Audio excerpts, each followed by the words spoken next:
I just got out of the feel-good movie of the year. Bring Her Back. Let's discuss.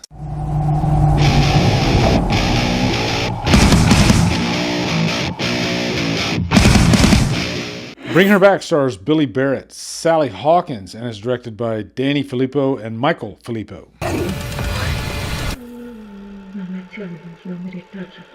Listen. Some people believe. What's up, guys? Welcome to a brand new 2025 review. We're going to review the new movie by Danny and Michael Philippou.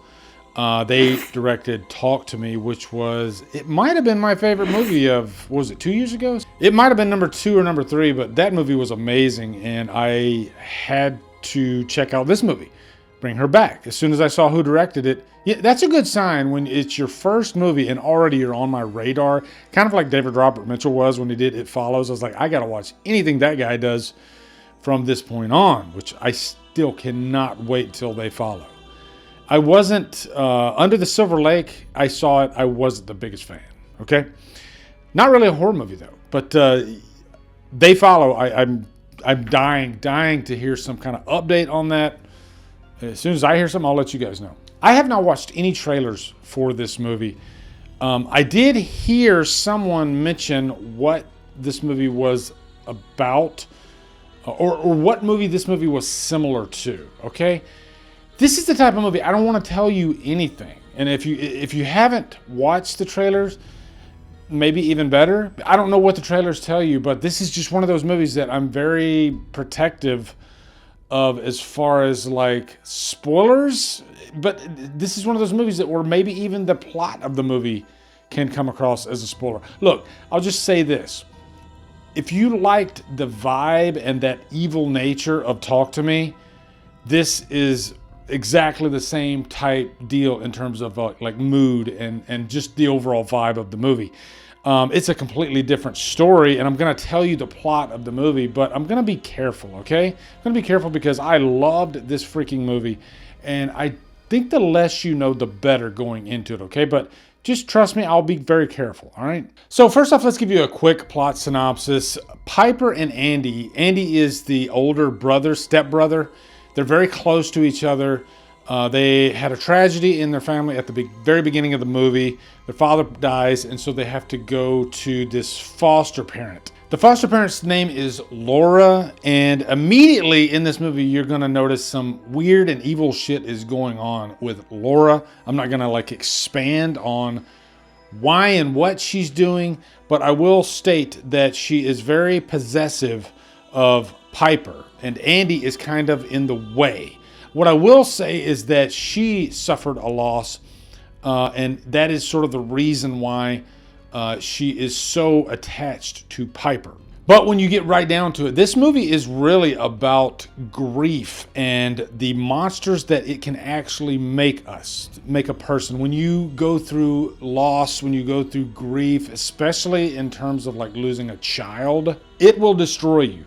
Emotionally. I've never went through it, thank God, but I know people that have went through it, and I can only imagine the pain. You know, I talk about my little granddaughter Delilah all the time, and if that thought goes in my head, like if something ever happened to her, it would just destroy me. I would be completely a basket case. I would be gone, and how to pick up the pieces after something like that is tough. So this movie touches on those themes of, you know, picking up the pieces and trying to go on with your life, but going about it in a very demented and sick and twisted way, and you are the villain. It's established early on in this movie that Laura is not a good person.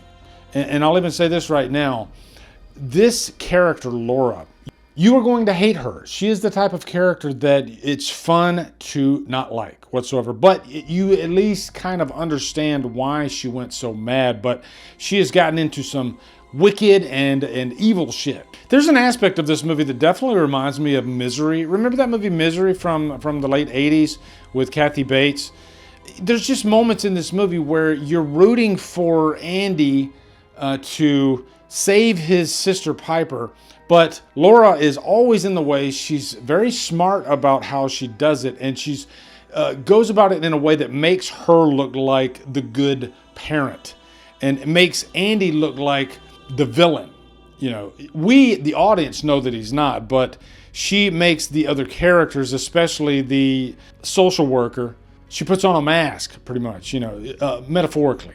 And you as an audience member, you're just like enraged at her, but that's just what makes this movie so great and so fun. Now, if you've seen some of the images from this movie, there is this character by the name of Oliver. It's a child, and something's off. Something's not right about Oliver. He's the big question mark throughout the movie, and I think you're going to be able to figure out what's going on with Oliver early on in the movie. But again, I just don't want to tell you guys anything because I want you to just really discover this movie for yourself and what's going on with it. Now let's talk about the horror of this movie. Michael and Danny Philippou, again, Talk to Me, I think was absolutely perfection in terms of like weaving just a very horrific, evil type of premise with great character building. And that's what they do in this movie. It's such great character building, and you are really just captivated by these strong characters in Piper and Andy especially, but also in Laura. Even though you don't like her, Sally Hawkins does an incredible job portraying her. You know, it's such a good job that you forget that there's an actor there. She feels like, you know, kind of like Kathy Bates was doing in Misery. You know, she was just so into that role, and that's what Sally Hawkins does. She just gives herself over to this role to become sick and demented. But luckily there's a place where all this comes from. You know, the roots of all this is grief and loss. And there's some disturbing, really disturbing imagery in this movie. It is extremely violent. And there are quite a few moments, you know, that have shock value. I saw this with a packed audience, and people were reacting. Not, you know, this isn't the movie that, you know, throws a violent scene like every freaking 10, 15 minutes. No, it's definitely story driven, but it has really creepy imagery throughout. Now look, I don't get scared by movies, okay? But I know when a movie is scary. And I would say, you know, at the end of this year, when, you know, we all take stock, I think this will go down as one of the quote unquote scariest movies of the year. It definitely has some shocking imagery, shocking moments, actually. And it's funny, we just got off of Final Destination, and that movie had tons of shocking moments for a different reason, though. It was more like funny, even though the moments were horrific, it still came off as like comedic. There's nothing funny about this movie whatsoever, except for maybe in the crazy and wicked nature of Laura. But closing out the review, I'm just so thankful for directors like Danny and Michael Philippou. Already, I'm foaming at the mouth for whatever they put out next. You know, these are very talented Australian directors with, you know, actors that just give all of themselves. Not just Sally Hawkins, but also Billy Barrett and Sora Wong, who play the children. This is an unsettling movie, and it's not going to be for everybody. I'll tell you that right now. Some of you are going to be like, this is just too much. I can't deal with this. This is way too much for me, okay? But I just, you know, you give me really great characters that I get behind and I am rooting for, then, you know, I'm all about it. And I was all about this movie. So I hope I did a good job of not really spoiling anything. I'm sure there's a lot of reviewers out there that are going to mention a certain movie that this definitely, I guess I'll say, borrows from or is inspired by. I think that's the better word, okay? I'm not going to say it. I want you guys to figure it out for yourself, and you will figure it out pretty quickly. I am giving this movie a high purchase worthy. It is phenomenal, and it's very unsettling. It sits with you. So I'm looking forward to hearing what you guys think. Is it better than Talk to Me? No, but I think that movie was almost perfection, but it's close. It's really close. You know, it's not like a far step down from their first movie. No, it's right there quality-wise. So looking forward to hearing what you guys think of Bring Her Back. Also, be sure to come over to Killer Flicks, where we talk horror all day and every day on Fridays. We do FIFA Fridays. Follow my Drumdums on my social, support me on Patreon, become a channel member, buy me a coffee. And we guys, thank you so much for watching. Have a good day, and Drumdum out.